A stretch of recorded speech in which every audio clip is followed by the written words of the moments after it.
You know, a lot of us are going through a hard time in life. Some people have been bullied. Some people are just stressed out. Some people are insecure. Some people are fat and overweight. And the world puts a lot of this shit in your mind.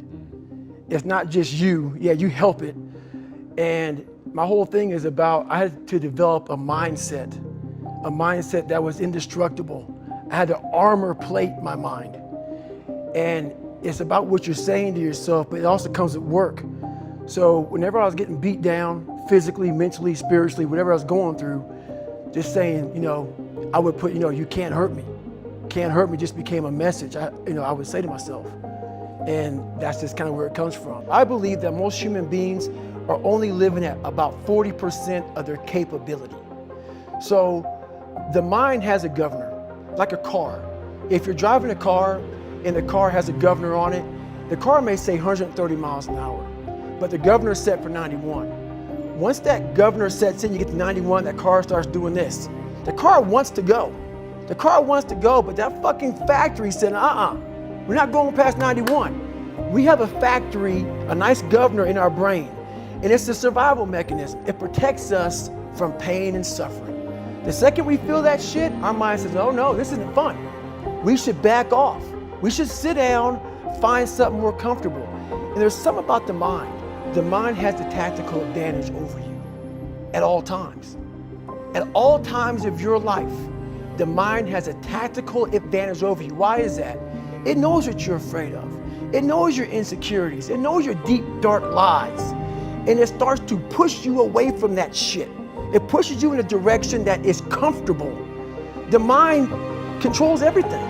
So what I realized was that when I was growing up and I was 300 pounds and I got all fat and I got all insecure, I realized that my mind kept taking me in this direction. When things got uncomfortable for me, when I was facing my insecurities, when I was facing my fears, my mind said, oh no, we have the tactical advantage. We just get you, separate you from this feeling over here. Life's all about feelings. We want the happy feeling. We don't want that feeling of this sucks. Why am I here? And you don't have any, so you can't answer those questions, so you leave. I started realizing that if in that moment you can answer those fucked up questions and you are now in charge of your brain versus your brain ruling you, that's where all that stuff comes from. So the 40% rule is all of that. You get to 40%, your brain says, we're done. Let's roll, man. This is starting to get painful. This is uncomfortable. So you sit down. You have to figure out ways, and everybody's different. That's how the book kind of talks about, like we all have these things about, 5 steps to this and 4 steps to this. It's a lot more than that. That's all bullshit. It's a practice that you have to, it's a habit. So if you know that at 40%, I'm feeling pain. At 40% I'm feeling pain. That's where the 40% rule kicks in. Now it starts, okay, I'm feeling pain. My mind's saying all this shit to me. It's saying, get out of here, run, flee. The fight or flight kicks in. Okay, we're done, we're not good enough. It starts telling you all these things. You start to believe it because the mind controls all. This is the time when you have to gain control back of your mind. It's okay, let me see if I can go 45%. And once you start giving yourself more and more hope and start realizing, okay, the mind starts to be, okay, what are you doing? We're supposed to be going right and you're going left. You start then controlling your mind. Start finding more in yourself, and then it goes from 40% to a lot further than that. But that's the start of it though. Get to the spot where your mind is saying stop. Wherever that is, you gotta get there first, and then that's when that shit starts to work for you. You gotta control yourself in that moment. So a lot of people can live with themselves. That's the first thing. A lot of people can live with themselves, look in the mirror and say, I'm okay with being afraid. I'm okay with going on this easy highway over here. The easy highway has all these fucking signs and shit, directions, how to get somewhere. And you have to first be uncomfortable with how you feel about yourself. With that voice that a lot of us like to run away from, we all have it. We all have that voice that's saying, hey man, you're kind of wimping out right now. You're kind of being a little punk right now. But a lot of us say, okay, that's okay.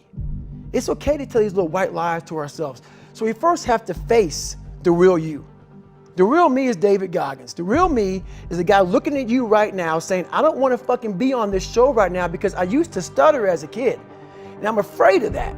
I'm afraid that here in a second, I'm going to start fucking stammering and stuttering and the whole world's going to know that have all these issues. But that's when I see right now, okay, Goggins, you gotta go on this fucking show. That's Goggins. Goggins is saying, okay, David Goggins, you're a punk. Life made you this way. We can't live like this. We can't live in fear. We can't live in judgment. We can't be afraid of what the fuck people right now are looking at me saying about me. We cannot be afraid of that. That's Goggins. Goggins saying, fuck all of you who don't like me, who don't want to, and that person then comes in. But you have to be David Goggins and say, man, I'm afraid of this. I'm fucked up here. Life made me this way here. I stutter. I have these issues with reading and writing, and I'm fat and I'm insecure. You have to face that in that dark room. In that dark room is who you are. But in that dark room is where you have to create another human being that walks out of that dark room to face who you are. That's the only way you're gonna get over all those things. You have to create someone else. Not like you have two different personalities, it is you. But you have to find strength. And that visualization of almost me cracking out Goggins, like almost like that Superman cape, like I'm coming out a different person, a person that doesn't give a fuck about anything, who doesn't care about being judged, who knows I'm weak, who knows I'm afraid, who says, whatever you think about me, take it, whatever, I'm here. That's Goggins. In the dark room, you face yourself, you realize you want to be better, you realize you don't want to be this weak, insecure person in the world who has all these problems that we all have. We all have. Social media is a great platform to tell you who we want to be, not who we are. So that's where that dark room is. So the first thing about it is, once you realize it, and you have to realize it, you gotta call yourself out. Addressing it is very small. It doesn't go from like one morning I'm this way, next morning I wake up and presto, 5 steps to greatness. No, it ain't that, brother. You read my book, this is hard work. It's every day, like right now. I had to be honest with you, man. I'm even shaking right now being on this show. I'm a big time introvert. How you address it is you face it. You face it every day. You face it every single day of your life. Where you say, okay, like if you're fat and you need to lose weight, it's patience. It's patience in this fact of accepting who you are right now. I'm fat, I don't like myself. Accepting the fact that if you lose 3 or 4 pounds, that's a huge accomplishment. You have to live in your own fucking world. You cannot judge yourself. That's why social media and all these things are horrible. You can't judge yourself off of the so-called competition that we have made up in our mind.